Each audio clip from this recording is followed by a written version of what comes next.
Assalamualaikum warahmatullahi wabarakatuh. Perkenalkan, nama saya Nadia Puspita Dewi. Saya berasal dari Prodi Bahasa dan Sastra Indonesia.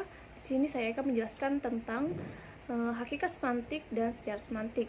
Apa hakikat semantik itu? Semantik merupakan bagian dari linguistik. Kata semantik berasal dari Yunani, yaitu semah. Kata benda berarti menandai atau lambang.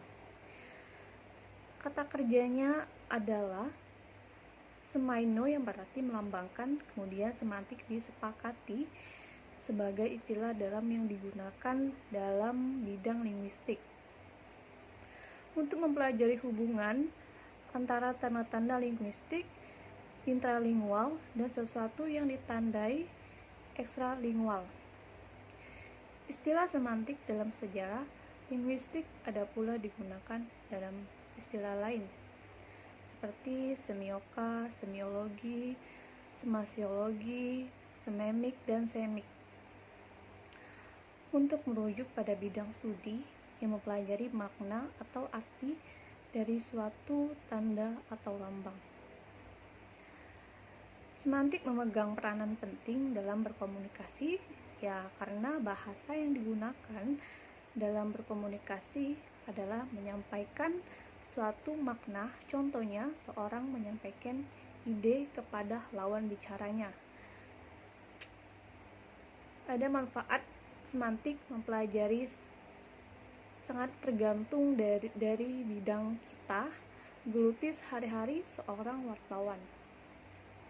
Seorang reporter atau orang-orang berkecimpung dalam dunia persurat kabaran dan pemberitaan akan memperoleh manfaat praktis dari pengetahuan semantik. Adapun mereka yang berkecimpungan dalam penelitian bahasa seperti mereka yang belajar di Fakultas Sastra, pengetahuan semantik akan banyak memberi bekal teoritis untuk menganalisis bahasa.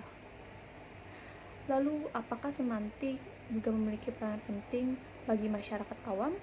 Bagi masyarakat awam, pengetahuan luas akan teori semantik tidaklah diperlukan. Tetapi, pemakaian dasar-dasar semantik tentunya masih diperlukan untuk dapat memahami dunia di sekelilingnya yang penuh dengan informasi dan lalu lintas kebahasaan. Seperti yang saya jelaskan sebelumnya, sejarah linguistik selain istilah semantik dikenal pula seperti semiotika, yang merupakan bidang studi yang mempelajari makna dari suatu lambang atau tanda atau cakupan objek yang lebih luas yang mencakup tanda pada umumnya. Nah, yang kedua, sejarah semantik. Sejarah semantik muncul pada tahun 1984, istilah semantik filologi Amerika. Istilah semantik sendiri sudah ada sejak abad ke-17.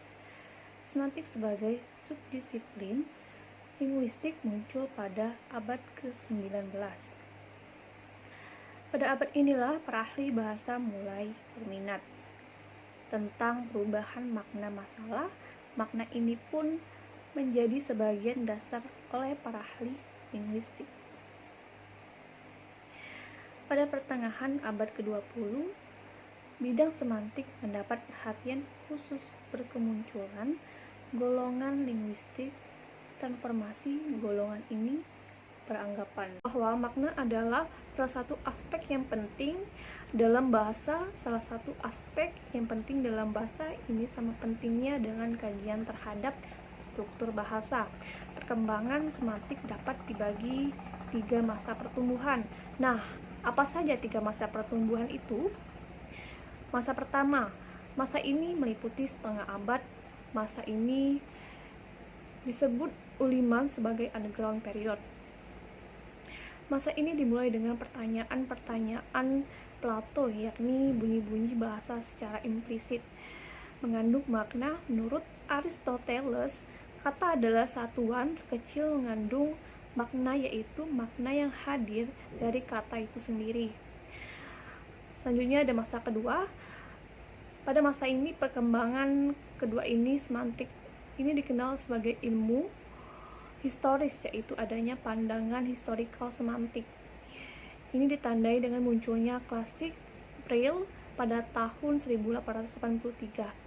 Brill ini mengaitkan semantik dengan unsur di luar bahasa. Brill juga bahas soal perubahan makna-makna yang berhubungan dengan logika dan makna yang berhubungan dengan psikolog.